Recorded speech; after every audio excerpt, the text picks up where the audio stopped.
despite being denied the right by anti-democrats. Unleash my race through music intense. The cultural shock that got my whole community tense. That's when I close my eyes and talk to God. Peace in my head, I'm singing this song and it goes like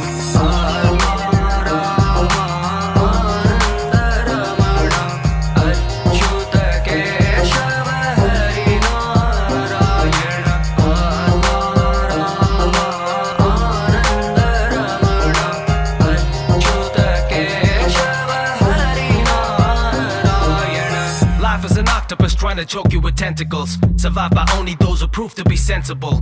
With only two choices, good and the bad.